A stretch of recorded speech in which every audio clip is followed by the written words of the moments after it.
This episode of World Wellness Education is made possible by a production grant from the Milhorn Law Firm. We at the Milhorn Law Firm believe that important decisions in planning should not be put on hold. These planning decisions affect not only you, but your children and heirs. My name is Eric Milhorn. I'm one of 7 attorneys here at the Milhorn Law Firm. We've been very fortunate. We've been able to serve the Central Florida area for a period of over 20 years. All the attorneys at the Milhorn Law Firm live in this area and are proud to call this area our home. The Milhorn Law Firm, the law firm you know and trust. Hi, I'm Tracy Brosman, co-founder of World Wellness Education, a community forum to educate, encourage, and inspire a better way of life. We commonly face day-to-day challenges of stress, lack of exercise, and poor eating habits. But with the right approach, we can find freedom, wake up each morning feeling healthy, focused, and ready to take on the day. Together, we can make a difference, one story at a time. Chronic lymphocytic leukemia is a cancer that affects blood and bone marrow. Although it progresses more slowly than other types of leukemia, there are very few successful treatment options. Our guest today is Jean Sumner. Jean's diagnosis with chronic lymphocytic leukemia in 2009 led her to help create the nonprofit health support group, World Wellness Education. Welcome, Jean. Thank you so much for joining us today. Thank you, Tracy. It's going to be fun to be here. It is really a nice time to have you here as co-founder of World Wellness Education. But let's start out with what happened when you were diagnosed with chronic lymphocytic leukemia. Well, at that time, Tracy, I was working as a commercial banker. There was some stress involved, and I'd just gone through a very stressful period in my life where I was part owner of a business that failed. And I thought I was completely healthy. I ate right. I ate lots of salads. I ate according to the USDA food pyramid. I thought I was doing everything right. On top of that, I've been a regular exerciser for 30-some years. I ran 20 half marathons. I was very devoted to my exercise. I did many types of exercise. So when you combine what we're told that exercise and eating right is going to make the difference, when I received the diagnosis, I was blown away. And my family responded with, You have cancer? You're the healthy one. Wow.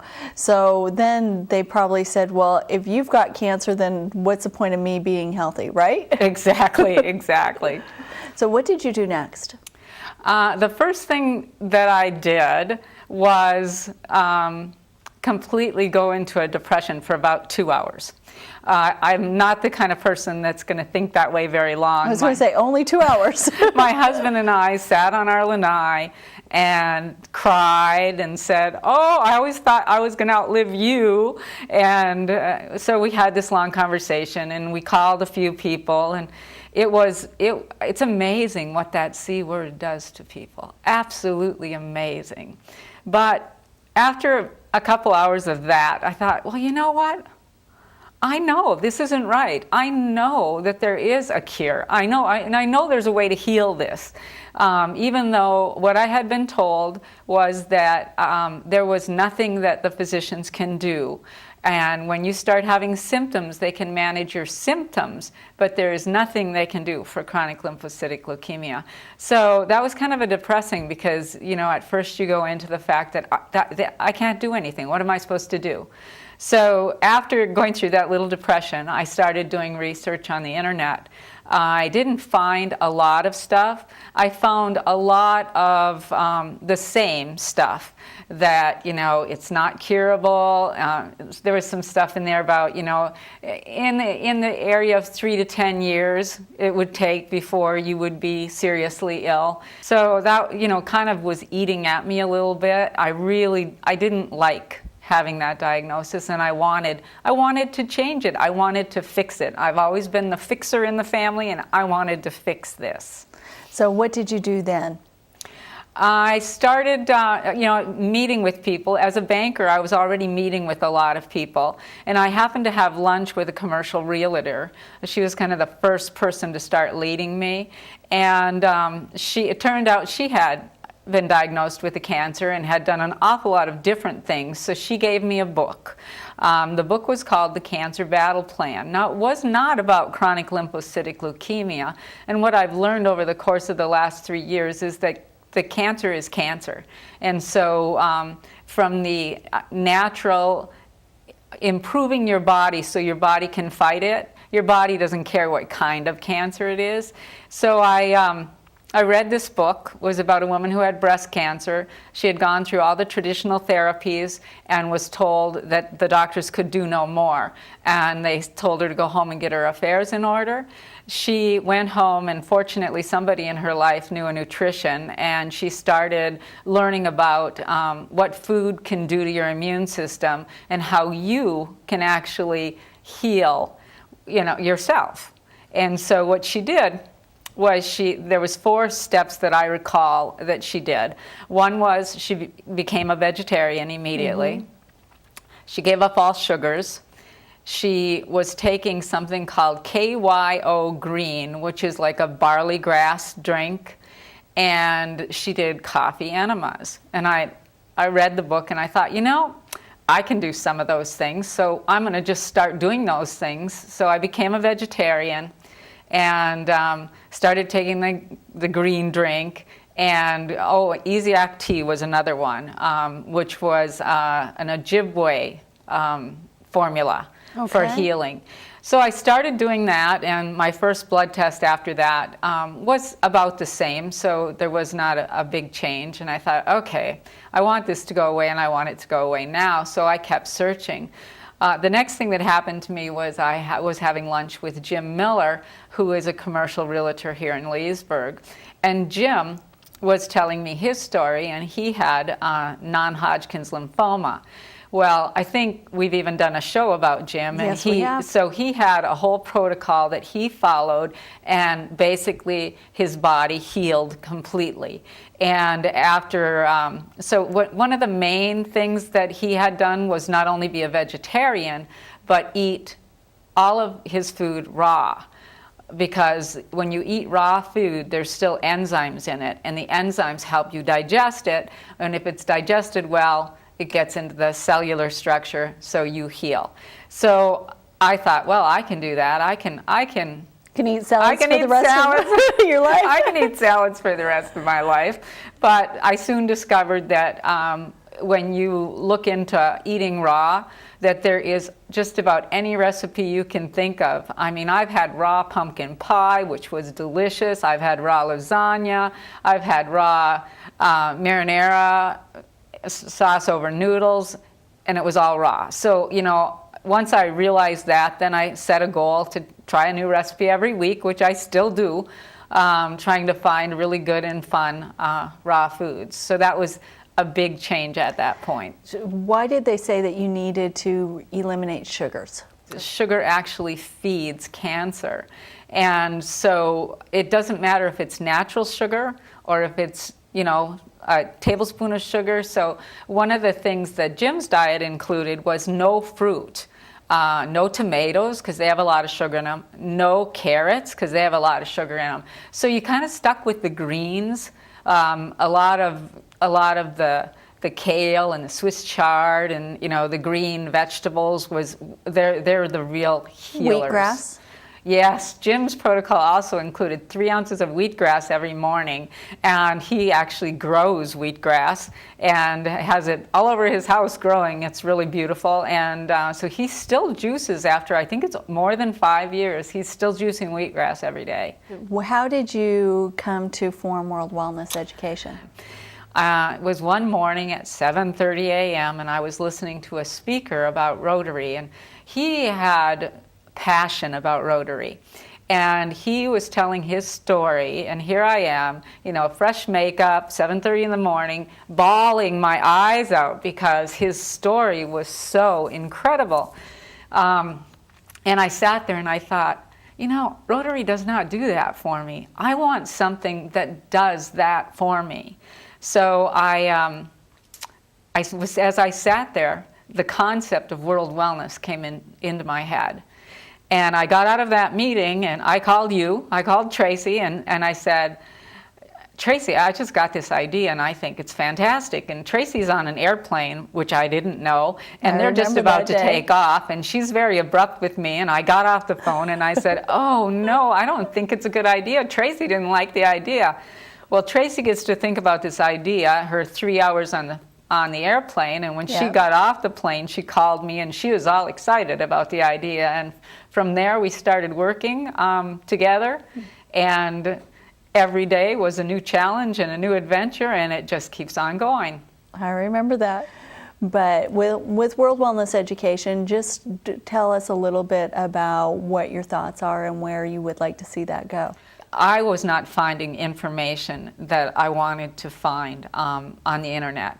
I was finding all of the same medical information on every medical website, but it wasn't easy to find out that, for example, sugar was a big involvement in cancer, or that wheatgrass was really good for you. There was no easy place to go.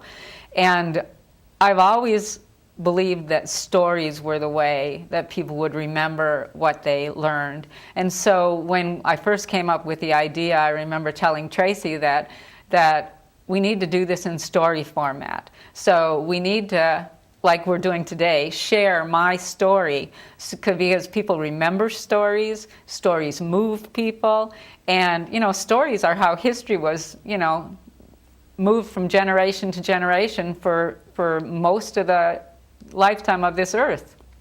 So that the stories was the main concept. So we quickly came up with our mission, which was to educate the world about wellness one story at a time.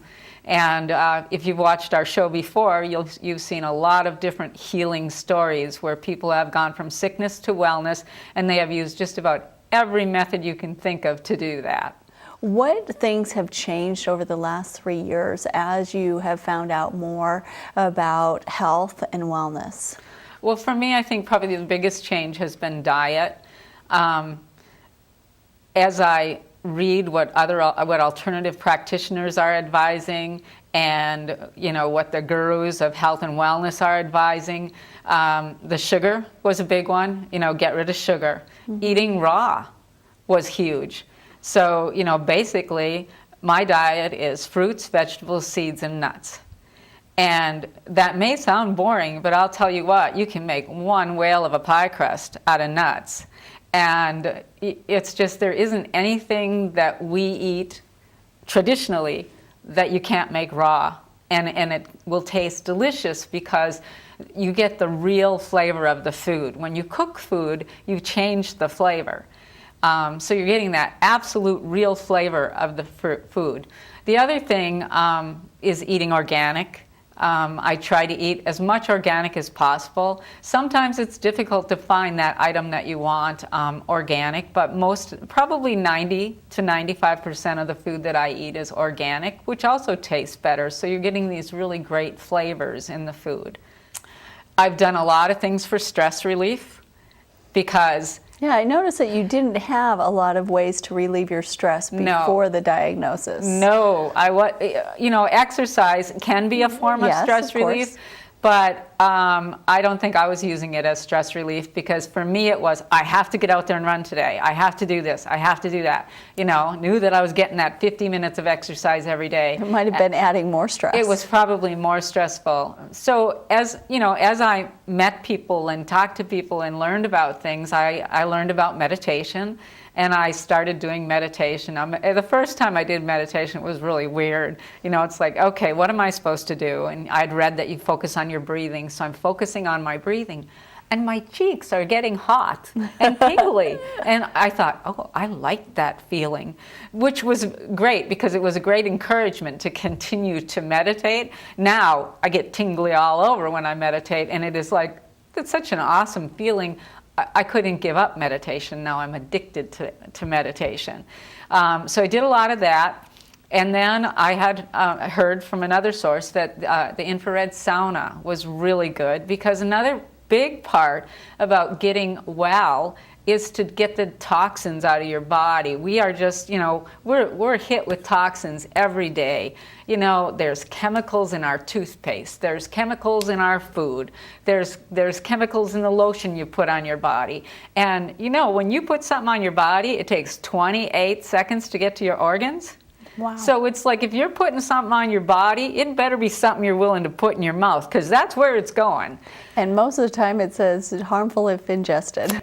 First of all, you need to change using those kinds of products. So did you start changing those? I did. But then you have to get what's already in there out. And so one of the ways I did that was with the sauna.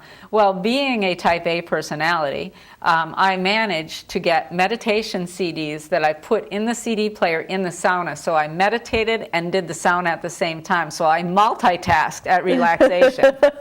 So what else did you do besides that? So you did the sauna. I've done different detoxes. I go to the health food store and I've bought items that are herbal that will help detox your system and get the bad stuff out. I also discovered in my research that the only person I ever found at that time that had their CLL go away was somebody who had a lot of amalgam fillings, or what I call mercury fillings, because the amalgam fillings are 50% mercury. And the Dental Association believes that doesn't go into your body. And I just thought, you know what, I'm doing everything I can because I don't like this diagnosis, so I am getting rid of those. So it took me 2 years to actually do that, but after I did that, then I did a mercury detox if there was any residual mercury in my body to get rid of it. And that must have been quite an ordeal to get rid of all of those fillings. I can see why it would have taken 2 years fun. to do. Going to the dentist, I think I probably had... I think I ended up doing 8 crowns. Wow. Yeah. And did you change your exercise over this time frame too? I am gradually changing my exercise. My exercise before was almost all aerobic. And now I do a lot calmer exercises where I work with my breath when I'm doing the exercising. I actually do something called the Tibetan Rites that was developed by the Tibetan monks to live to 120. So I thought, well, they lived to 120, I'm going for this. My goal's only 105, I should be good. So, and you do the Tibetan Rites every morning then? I do. Wonderful. And then did this journey, have you done anything else? I know that you just wrote a book. I did. Our whole goal with World Wellness Education is to share wellness information. And so as a bank manager, I watched the change in the banking industry cause havoc with people. And I figured out in that role that if I gave my bankers just a little bit at a time, they would accept it. And we moved forward faster that way than other areas. And so I applied that same concept to the book that I wrote. And what the book is, it's 52 tips to be healthy. And it's a tip a week. So basically you read the 1 or 2 pages that's that tip, you learn about it, you change that in your life, and then you can go on and do next week. And the exercise in it builds on itself. So rather than just saying go out and walk for 40 minutes, first of all it says walk for 10, and then gradually, maybe 4 weeks later, it adds another 10. So you can just gradually change your life and you'll be 52 times healthier by the end of a year. And you have healthy recipes in there also? There are some recipes. If I've suggested that you change a certain type of product, then I've given you a recipe so that you can figure out. And there's some raw recipes in there too, which are really fun. And how has this been with your husband? How has all of these changes been with him? Has he adapted pretty well, or? Our relationship has really been transformed, as well as I was transformed. He is starting to do a lot of the same things that I am doing. Unfortunately, he has some really bad habits, but he's really thinking, at least he's talking about changing them now, which is the first time in his life that he's actually said, I really need to quit smoking, and he's saying that now. So he'll get there. And how is he with the raw food diet at home? How does he deal with that? He eats whatever I make. Some nights I don't get too many compliments, but he does eat it. But some nights he goes, wow, this is really good. And when he goes to restaurants, he eats cooked food though. So. Now, do you eat all raw? No, there are people that eat raw food, that eat 100% raw, which is very, very difficult to do. It's almost impossible. What I do is my breakfast is always raw, my lunch is always raw, and dinner is probably going to be a combination. So I figure it's 75 to 85% raw. And so give us an example of what do you have for breakfast? For breakfast, I either have a smoothie, or I have green juice, which is I just juice a bunch of green vegetables. And lunch is generally a salad of some kind. And dinner will probably be a salad, maybe a raw vegetable like sliced cucumbers, and then maybe we're having a dish with beans in it, to make sure I'm getting enough protein. Oh, that's great. Now, out of everything that you've been and all the stories that you have heard, what do you think is the one tip, if you could give anybody watching one tip that would help them be healthier throughout their lifestyle, what would it be? Watch your thoughts.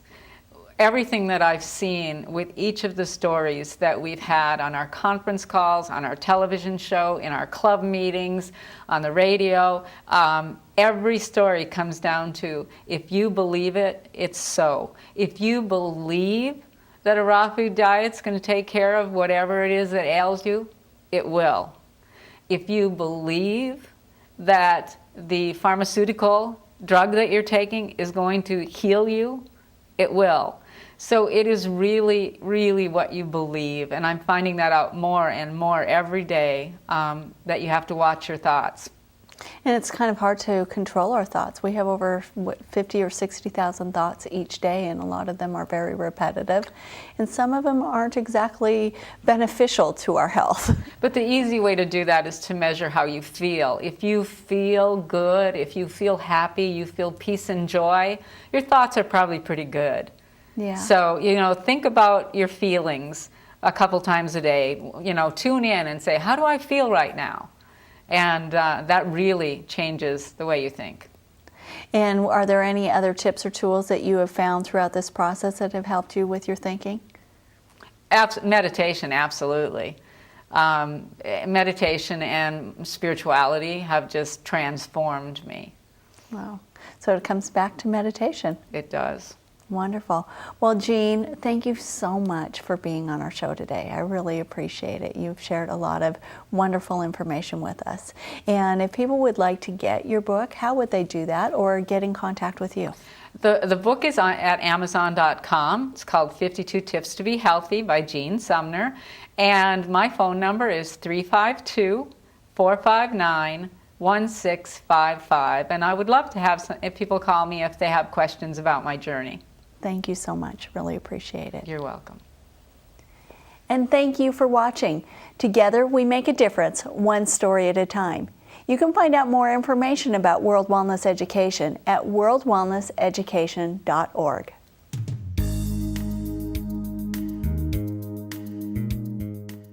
Statistics indicate that 1 in 3 people in the United States will receive a diagnosis of cancer in their lifetime. 1 in 7 people will die as a result of cancer. Even though cancer is a common diagnosis, it is extremely scary to hear that you have the C word. However, there are many things we can do to prevent cancer. Let's start with diet. There is a ton of research that proves that vegetables and fruits are extremely effective at keeping our immune system strong. In the China study, the evidence that a plant-based diet can prevent cancer is overwhelming. There are also many studies that indicate cancer can be effectively treated by increasing the amounts of raw produce eaten in one's diet. Armed with the knowledge that eating fresh vegetables and fruits is a way to prevent cancer, it is time to increase the amount of vegetables and fruit that we incorporate into our diet. This is really very simple. Start with a breakfast makeover. Try a vegetable omelet, a fruit smoothie, or a bowl of oatmeal with fruit added. Or you can even be more adventurous and add greens to your fruit smoothie, such as spinach, kale, or Swiss chard.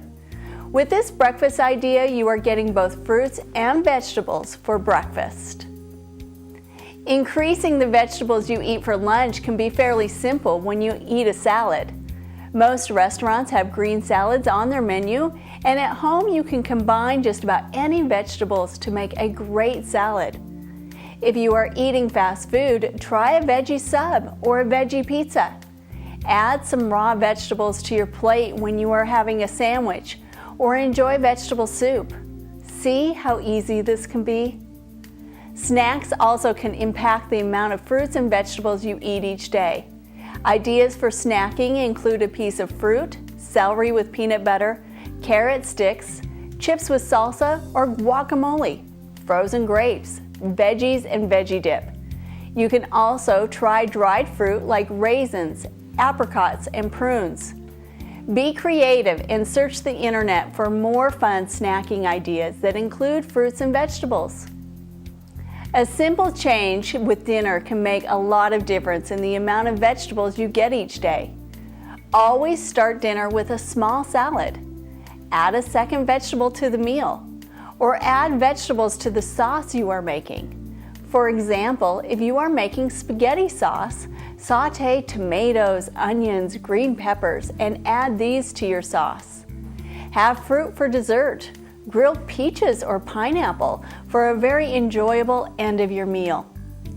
Vitamin C is another important tool in cancer prevention. You can always take a supplement, but it would be better to eat fruits and vegetables that contain a lot of vitamin C, such as kale, grapefruit, oranges, red pepper, and kiwi. Drinking enough water each day is also important. Your body is approximately 75 to 80% water, and none of your organs, muscles, or systems can function well when you are dehydrated.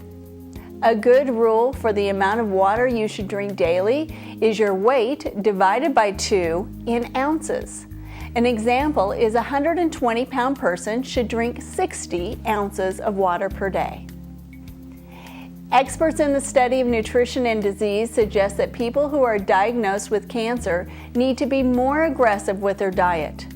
Dr. Leonard Caldwell, a leading expert on cancer and stress-related illnesses, suggests that you consume a vegan raw food diet and drink a gallon of water per day with half a teaspoon of sea salt added to the water. The goal is to move your body from an acidic state to an alkaline state as quickly as possible.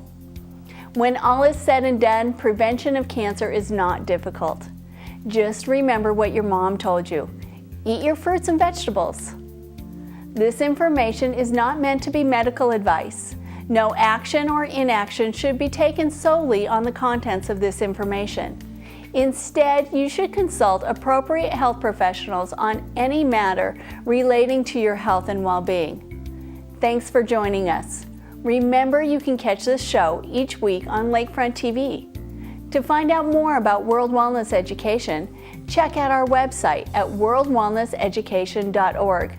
We'll see you next time. This episode of World Wellness Education is made possible by a production grant from the Milhorn Law Firm. Have you or a loved one ever suffered an injury due to the negligence of another? Then it's time to turn to a law firm that you know and trust, one with a record of client satisfaction and integrity. Hello, my name is Ryan Milhorn, and the Milhorn Law Firm has been representing personal injury clients in the Central Florida area for over 20 years. Our attorneys live in this community and are very proud to call it home. The Milhorn Law Firm, the law firm you know and trust.